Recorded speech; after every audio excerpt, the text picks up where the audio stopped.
تو رب تبارک و تعالی جل شانہ نے فرمایا علم والے اور بے علم والے برابر نہیں ہیں.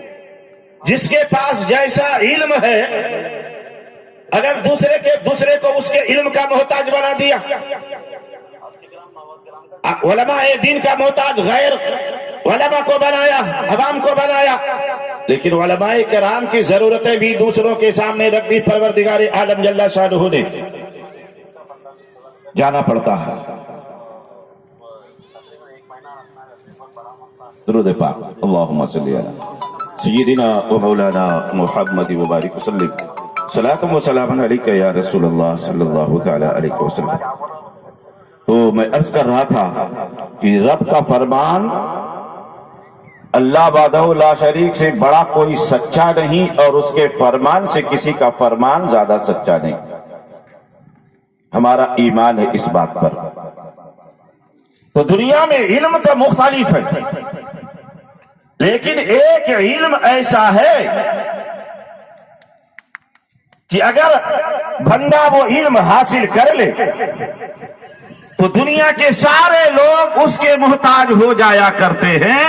وہ علم وہی ہے جسے علم قرآن کہا جاتا ہے، علم حدیث کہا جاتا ہے، یعنی علم دین کہا جاتا ہے.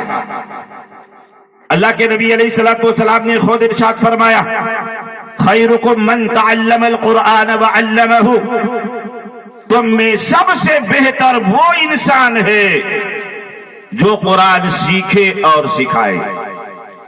ضرورت پڑتی ہے علماء کی، ڈاکٹر کے پاس جاتے ضرور ہیں، وکیلوں کے پاس جاتے، انجینئر کے پاس جاتے ہیں، لیکن وہاں جانے کے بعد یہ لوگ ان علماء کی عزت کرنے پر مجبور ہوا کرتے ہیں.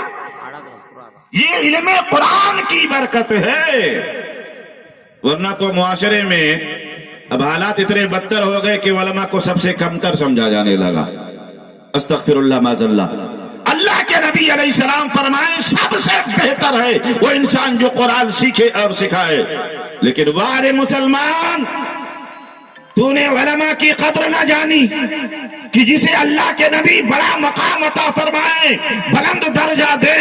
ہم کہتے نہیں یہ چند پیسے پانے والے مسجد کے امام ہیں، مدرسے پڑھانے والے ہیں، چندے دھندے کرنے والے ہیں.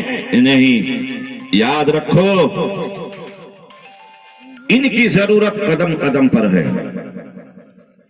جب تک زندگی کی آخری سانس ہے اس وقت بھی علم قرآن حاصل کرنے والے کی آپ کو ضرورت ہے، اور مرنے کے بعد بھی ضرورت ہے. قبر میں جائیں وہاں بھی ضرورت ہے، حشر میں بھی ضرورت ہے، اور حضرت جنت میں بھی ضرورت ہے. اب حیرت مت کیجئے گا کہ حضرت اب چونکہ مجھے عنوان ہی ایسا دیا گیا کہ نہیں آپ علم کے اوپر بیان کیجئے، علماء کے اوپر بیان کیجئے، علماء کی فضیلت کچھ بیان کر دیجئے. یہ قوم سنے گی حضرت؟ یہ ان کے لیے گہرا گزرے گا. لیکن میں نے عرض کیا کہ میں بات وہ کروں گا جس سے آپ کا نقصان نہیں ہوگا، فائدہ ہوگا آپ کا. بچہ پیدا ہو، آپ دیکھتے ہیں آج کل تو ڈیلیوریوں میں بھی مشکلات آ رہی ہیں، لیکن حضرت کے بارگاہ میں جائیے، حضرت دعا پڑھ دیجئے، ڈیلیوری آسان ہو جاتی. ضرورت پڑی نا، ڈیلیوری ہو گئی، ولادت ہو گئی، بچہ پیدا ہو گیا. اگر ذرا بھی دین کی سمجھے تو کہتے نہیں بھی مولوی صاحب کو بلائیے، بچے کے کان میں اذان پڑھوا دیجئے. حالانکہ اذان پڑھنا یہ مولوی صاحب کی ذمہ داری نہیں ہے. آپ مسلمان ہیں، یہ ذمہ داری خود آپ کو لینی چاہیے تھی. بچہ آپ کے گھر پیدا ہوا ہے، کسی کا بیٹا ہے، کسی کا بھائی ہے، کسی کا پوترا ہے، کسی کا نواسا ہے، اذان آپ کو پڑھنی چاہیے کان میں نا. لیکن افسوس ہے مسلمانوں کی حالت پر کہ ہمیں اذان نہیں آتی. کہاں پہنچ گئے؟ مولوی صاحب کو بلائیے.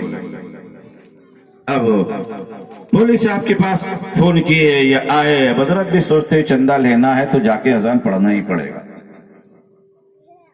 حالانکہ اذان پڑھنے میں ثواب ہے، اذان پڑھی تو بچہ پیدا ہوا تو آپ کو عالم دین علم قرآن رکھنے والے کی ضرورت پڑی.